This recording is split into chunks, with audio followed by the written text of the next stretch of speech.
Voilà, j'aimerais ce matin, sans plus tarder, nous inviter, amen, à ouvrir nos Bibles dans le livre des Philippiens au chapitre 4, amen. Voilà, je vous salue bien évidemment, je vous salue tous dans le beau et précieux nom de notre Seigneur Jésus-Christ. Amen. Nous voulons vraiment que Dieu puisse nous parler ce matin au travers de sa parole. Philippiens 4, nous lisons à partir du verset 4, sans plus tarder. Réjouissez-vous toujours dans le Seigneur. Je le répète, réjouissez-vous, que votre douceur soit connue de tous les hommes. Le Seigneur est proche. Amen. Amen. Ne vous inquiétez de rien, mais en toutes choses, faites connaître vos besoins à Dieu par des prières et des supplications avec des actions de grâce. Amen. Donc c'est le test que Dieu met devant nous ce matin. Dieu nous encourage à garder la joie. Dieu nous encourage à nous réjouir en tout temps. Amen. Dieu nous encourage à garder notre paix. Amen. Et il rajoute que le Seigneur est proche. Et n'est-ce pas ce que le pasteur nous disait tout à l'heure en introduction? Amen. Il nous a fait une promesse, il nous a dit qu'il reviendra. Et je pense que l'Église véritable de Christ est dans cette attitude d'attente. On va en parler encore plus loin tout à l'heure. Amen. Et le verset qui nous intéresse ce matin, c'est le verset 6. Amen. Le verset 6 nous dit, ne vous inquiétez de rien, mais en toutes choses, faites connaître vos besoins à Dieu par des prières et des supplications avec des actions de grâce. Amen. Donc, Dieu nous encourage à faire connaître nos besoins, à lui faire connaître nos besoins. Dieu nous encourage à lui faire connaître nos besoins par des prières et par des supplications.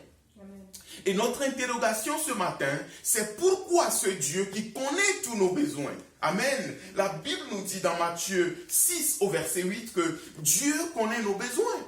Ce Dieu qui connaît nos besoins, pourquoi devons-nous encore lui adresser des prières?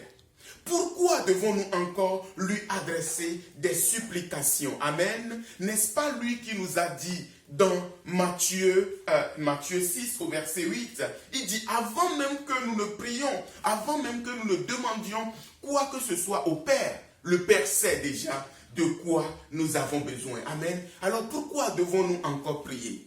Pourquoi devons-nous encore passer du temps à crier vers ce Dieu? Pourquoi devons-nous encore lui adresser des supplications? Voilà un peu le sujet qui va nous guider ce matin au travers de ce message. Amen.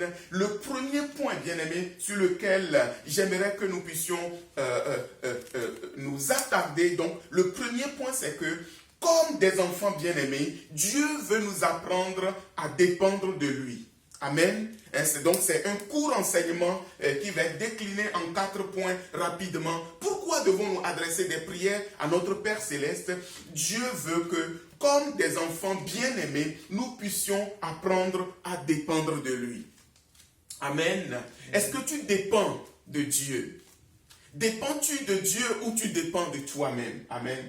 Vous savez, Dieu a toujours voulu être en relation avec ses enfants. Dieu ne nous a pas créés comme ça pour nous laisser dans le monde comme des électrons libres. Amen.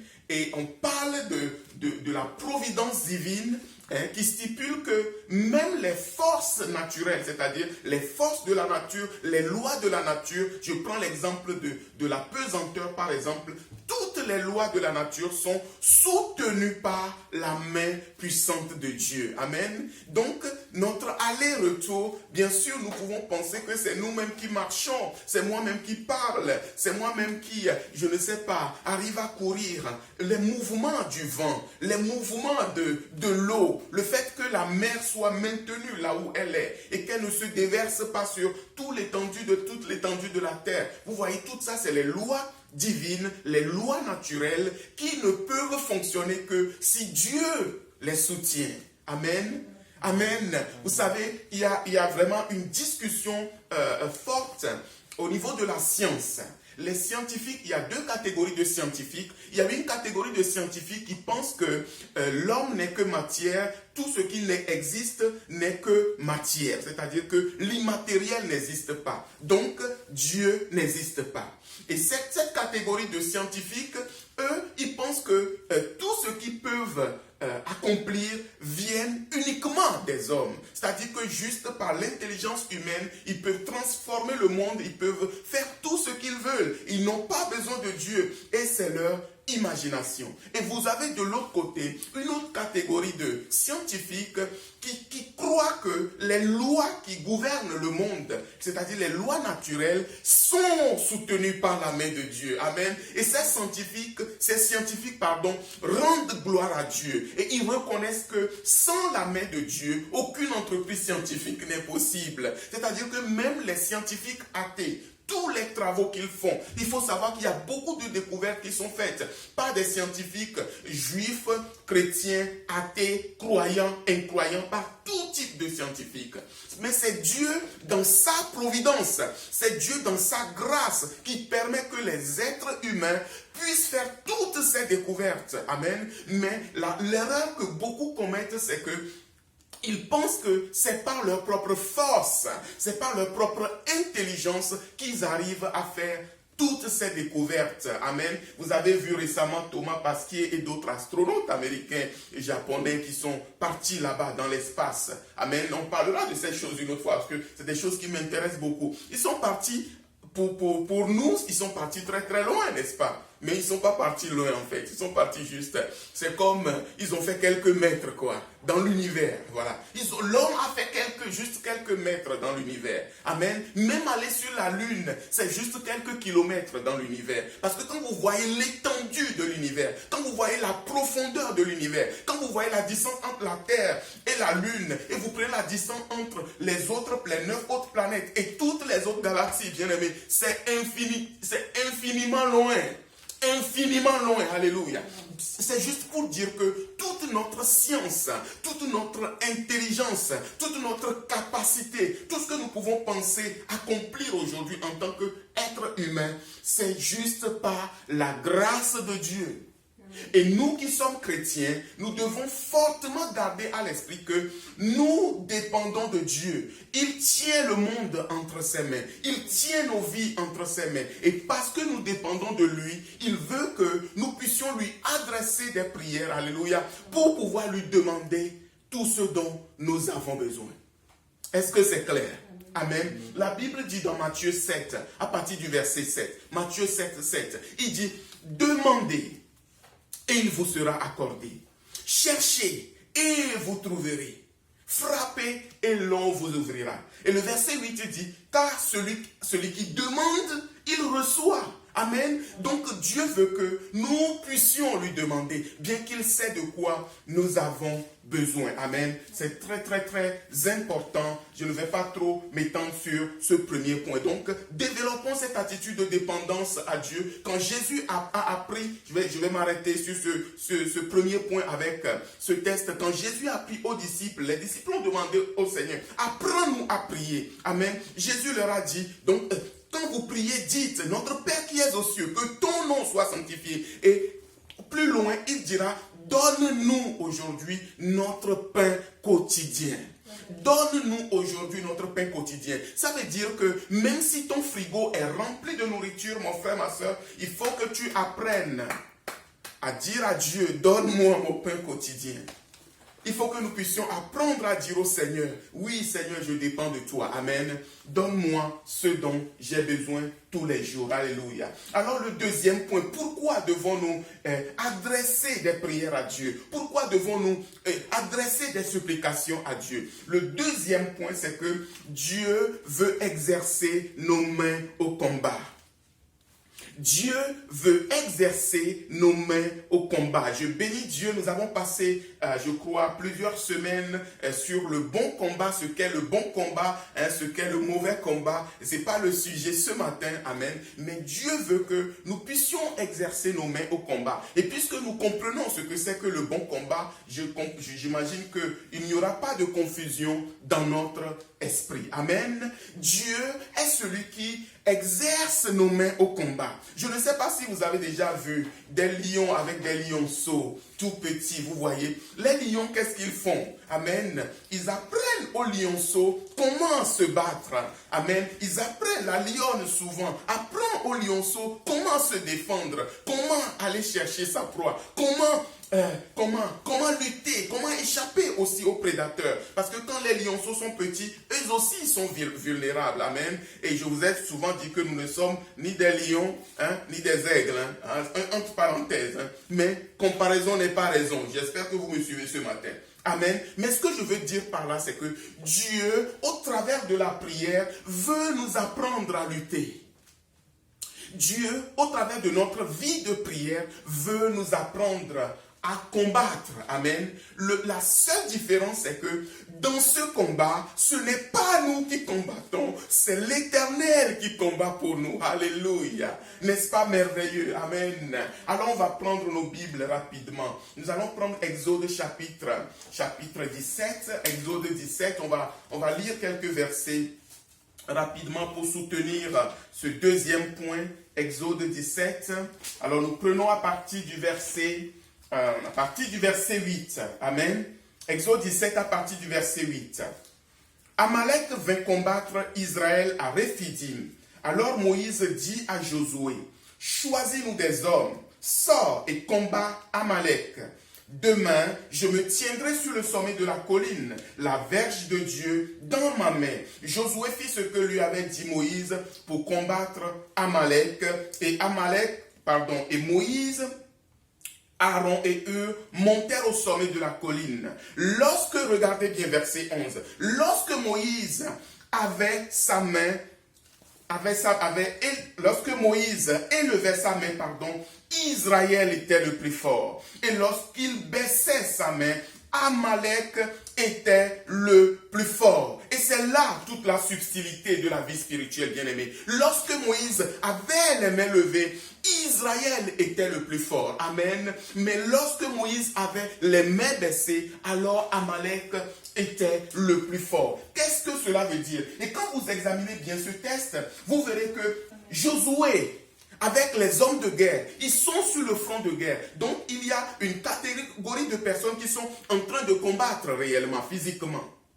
Et de l'autre côté, vous avez un homme qui est debout, les deux mains levées. Les deux mains levées, ça veut dire quoi? Il était en train de tourner son regard vers l'Éternel. Il était en train de demander le secours de l'Éternel. Il était en train de demander l'intervention de Dieu. Donc la prière pour nous est une forme de main levée vers l'Éternel. Une forme de nos deux mains, de nos cœurs, de notre pensée, de notre âme tournée vers notre Père, de qui nous dépendons, amen, pour lui dire, viens à notre secours, viens nous délivrer, viens nous secourir. Et bien aimé, vous savez, quand Moïse avait les mains baissées, alors que Josué était sur le front avec les meilleurs guerriers d'Israël, Amalek était le plus fort. Cela veut dire que bien que c'est Dieu qui combat pour nous,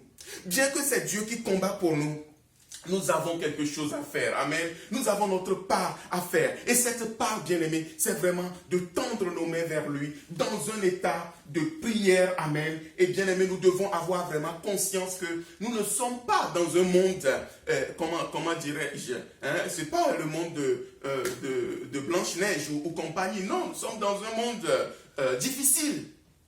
Nous sommes dans un monde difficile. Nous devons en avoir conscience. Amen. Jésus lui-même, il a dit à plusieurs reprises, je vous envoie comme des agneaux au milieu des loups. Matthieu 10 au verset 16. Il sait que le monde ne sera pas gentil avec nous. Plus loin, je crois, verset 22, il dit, vous serez haïs de tous. Donc, nous sommes prévenus. Vous êtes comme des agneaux au milieu des loups. Et vous serez haïs de tous. Donc, pour cela, nous avons besoin d'apprendre à combattre. Un chrétien qui ignore cet aspect de la vie spirituelle est un chrétien qui est voué vraiment à être mangé vraiment comme une crêpe, tout simplement. Le diable, il va faire de toi un goûter. Mais vraiment, je prie que Dieu puisse réveiller ta mémoire, réveiller ton esprit, afin que tu puisses toi-même développer une vie de prière. Amen. Développer une vie de consécration, développer une vie de dépendance au Père Céleste. Et vraiment, c'est de cette façon que nous pourrons aussi avoir des victoires. Amen. Hein? Exode 14, 14, et nous demande de garder le silence. C'est l'Éternel qui combat pour nous. Amen. C'est l'Éternel qui combat pour nous. Garde le silence. Amen. C'est l'Éternel qui combat pour nous. Alléluia. Amen. Alléluia. Alors le troisième point. Pourquoi devons-nous adresser des prières à notre Père Céleste? Pourquoi devons-nous lui adresser nos supplications? C'est que Dieu veut nous apprendre la patience dans l'espérance. Dieu veut nous apprendre la patience dans l'espérance. Amen. Nous espérons en lui et nous restons patients. Alléluia. Nous sommes patients et nous l'attendons. Alléluia. Nous sommes patients. Nous croyons que ce que nous lui avons demandé, il va nous l'accorder. Alléluia. Mais il nous l'accordera en son temps. Il ne nous l'accorde pas quand nous nous voulons, bien-aimés. Il nous l'accordera en son temps. Amen. Et je précise ici ce matin, je dis souvent que nous ne sommes pas des vendeurs de rêves. Moi, je ne suis pas un vendeur de rêves. Alléluia. Je dis souvent que dans beaucoup d'églises, on vend des rêves aux gens. On prêche toujours les mêmes choses. On dit aux gens d'année en année que leur situation va changer. Mais rien ne change. Mais ce matin, si tu crois en la puissance de Dieu, si tu crois en la main de Dieu, si tu crois que la parole qui est en train de te parvenir ce matin est une parole qui vient du Seigneur Jésus, je prie que le Seigneur lui-même puisse intervenir dans ta vie. Je prie vraiment que ton espérance ne soit pas vaine. Je prie que ta patience, alléluia, ne sombre pas dans la confusion. Vous savez, quelqu'un peut te dire, attends-moi ici, je reviens. Et tu vas attendre jusqu'à fatiguer. Et il ne reviendra jamais. Vous savez, des fois, pendant les périodes de guerre, il y a des fiancés qui ont dit à leur fiancé, attends-moi, je vais à la guerre, je reviendrai. Et certains, quand ils sont revenus, ils n'ont même pas cherché leur fiancé. Est-ce que vous comprenez? Ou quand, là où ils sont partis à la guerre, ils ont trouvé une autre femme là-bas. Et la fiancée a attendu fatiguée. Mais nous avons de très belles histoires d'amour. Où nous avons des jeunes, très jeunes, qui sont partis à la guerre. Et qui ont lutté. Et qui sont revenus. Et la fiancée les attendait. Alléluia. La fiancée les attendait. Ce n'est pas qu'il n'y avait pas d'autres prétendants. Mais elle se disait, il m'a promis qu'il reviendra me marier. Il m'a promis qu'il reviendra me chercher. Et un jour, la porte sonne, alléluia. Un jour, la porte sonne. Et le pasteur nous disait ce matin que Jésus nous a promis qu'il reviendra, alléluia. Il nous a promis qu'il reviendra. Moi, je sais qu'un jour, alléluia, mes yeux le verront. Je sais qu'un jour mes yeux le verront, alléluia. Certains se moquent de nous. Ils disent que nous sommes dans une utopie. Ils disent que vous racontez n'importe quoi, que Jésus va revenir où? Sur cette terre, que nous sommes dans l'illusion. Mais moi je crois de tout mon cœur que sa promesse s'accomplira certainement. Il a dit que encore un peu de temps. Encore un peu de temps. Et celui qui a fait la promesse, il viendra.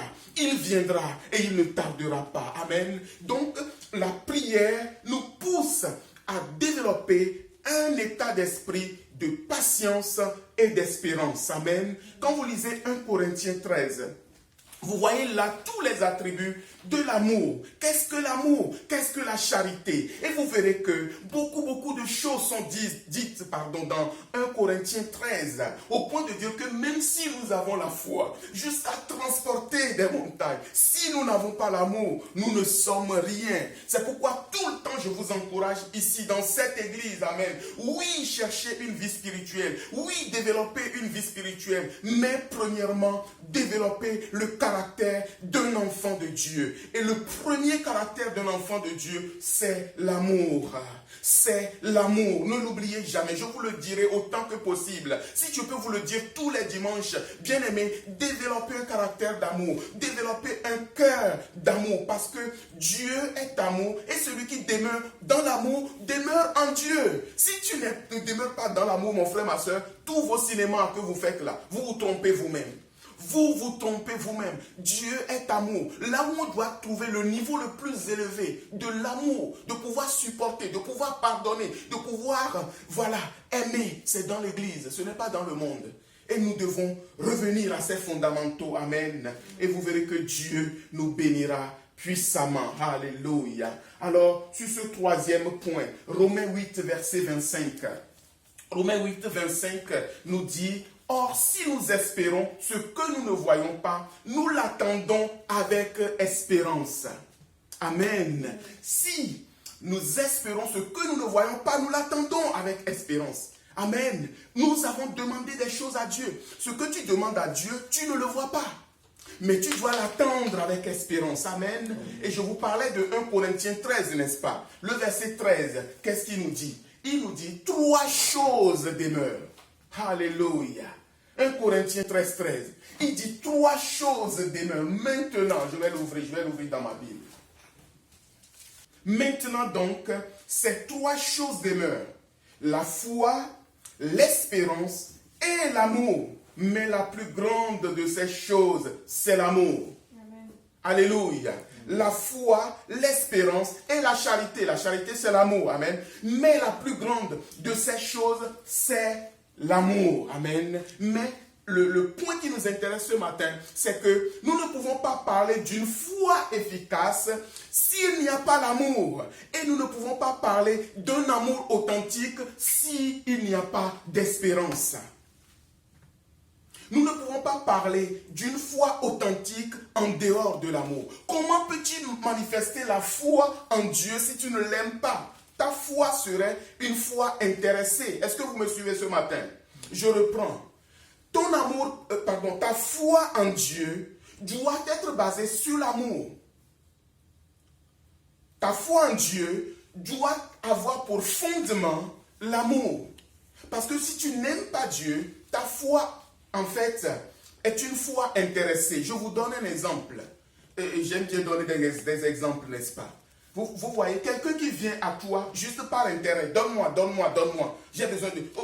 je veux devenir ton ami. Mais en fait, il veut être ton ami parce qu'il va profiter de quelque chose de toi. Il veut être ton ami parce qu'il va pouvoir emprunter ta voiture pour partir en vacances.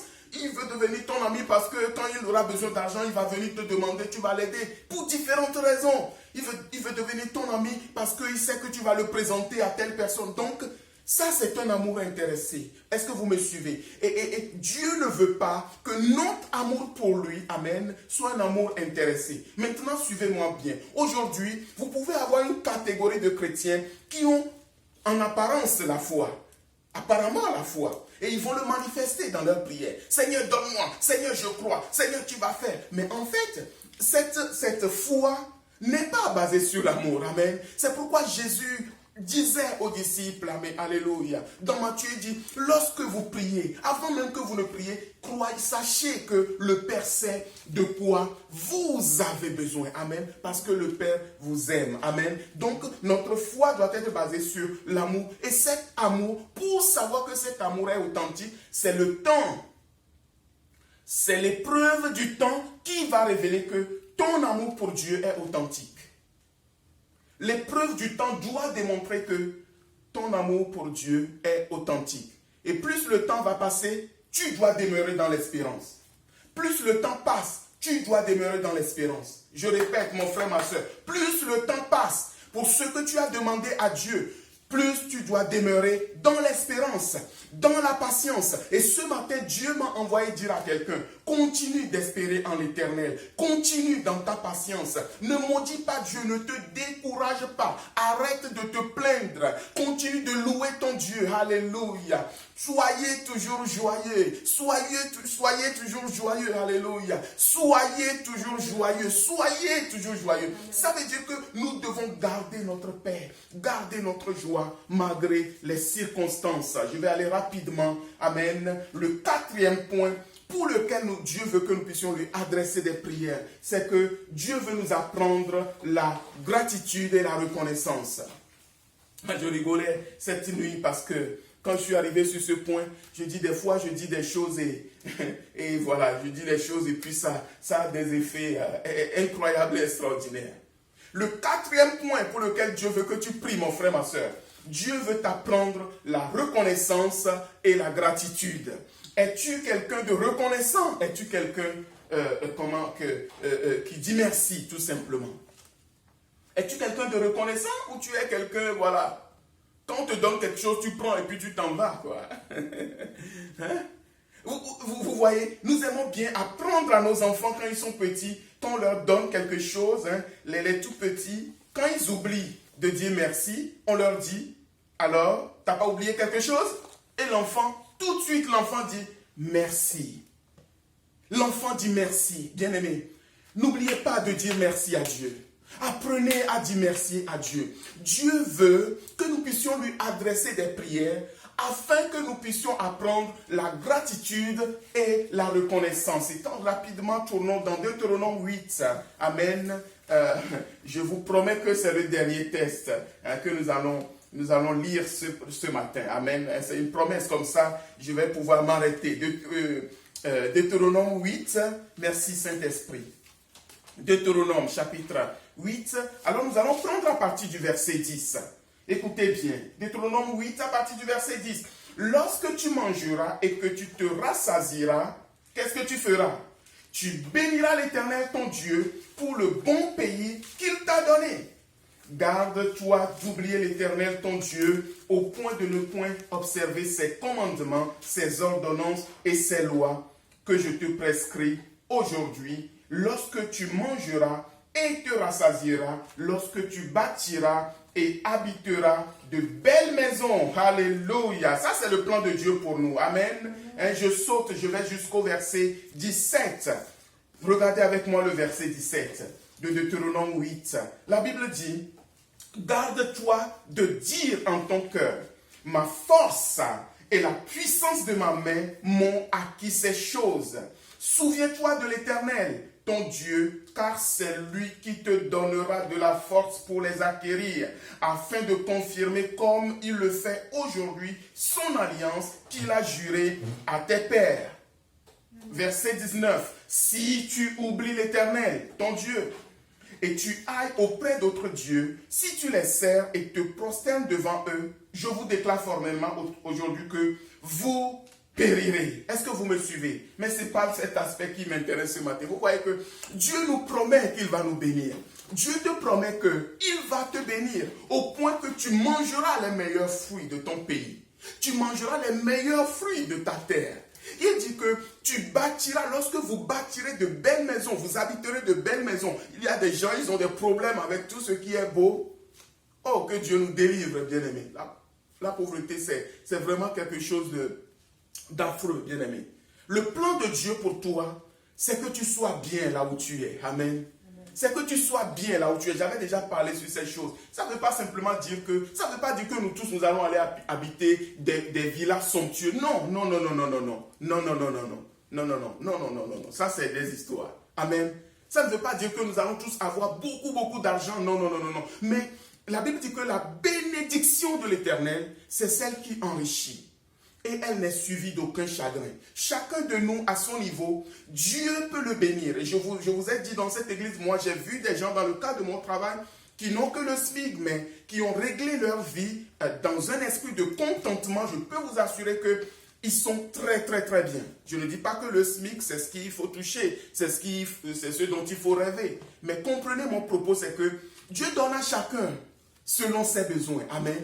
Mais que tu aies peu ou que tu aies beaucoup, Dieu va le bénir. Mais ce que le Seigneur désire, c'est que tu puisses toujours lui rendre grâce.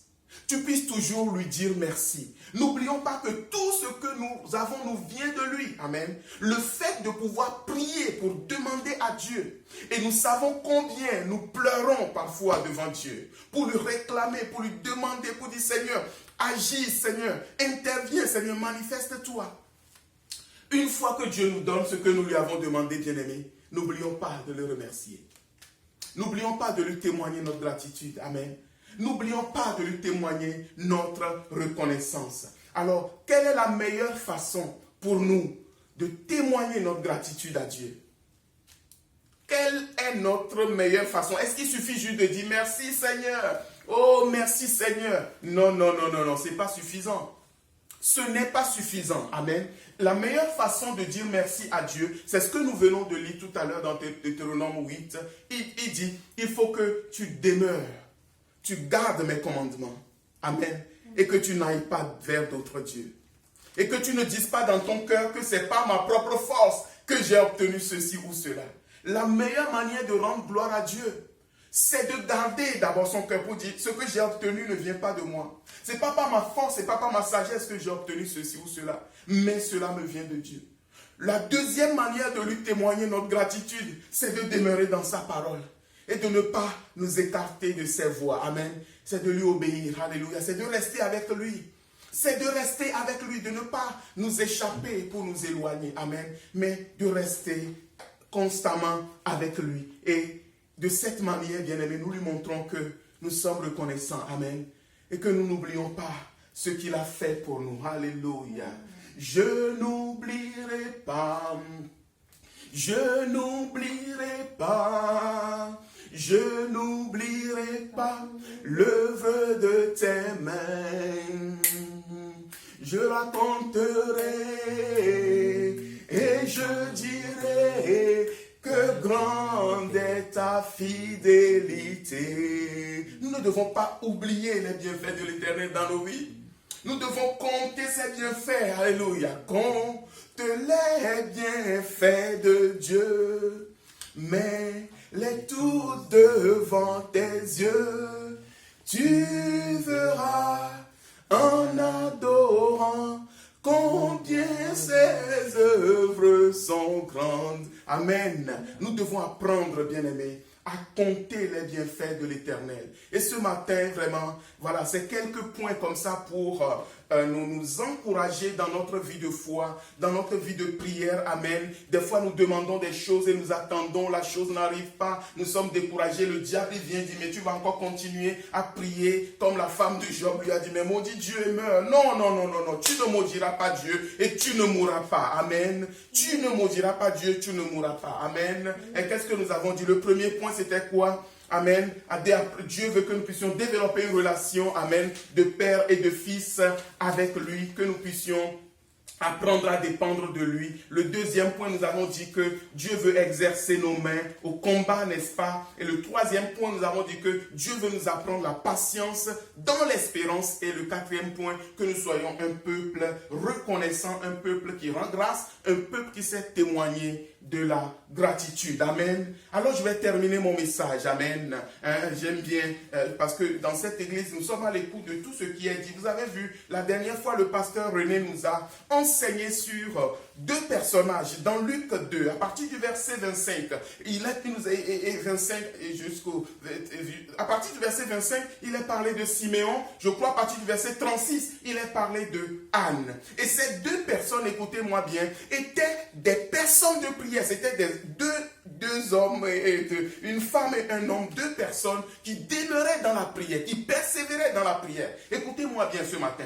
C'est des personnes qui sont âgées, ce n'étaient pas des jeunes. Et le pasteur nous a dit, c'est pas le pasteur qui a dit, c'est la Bible qui l'a dit. Anne, elle était à peine mariée, 7 ans après son mari est mort. Elle a consacré toute sa vie, bien-aimée, à prier pour demander, non pas des maisons, non pas des voitures, non pas un nouveau mari, non pas tout ce que vous voulez, alléluia.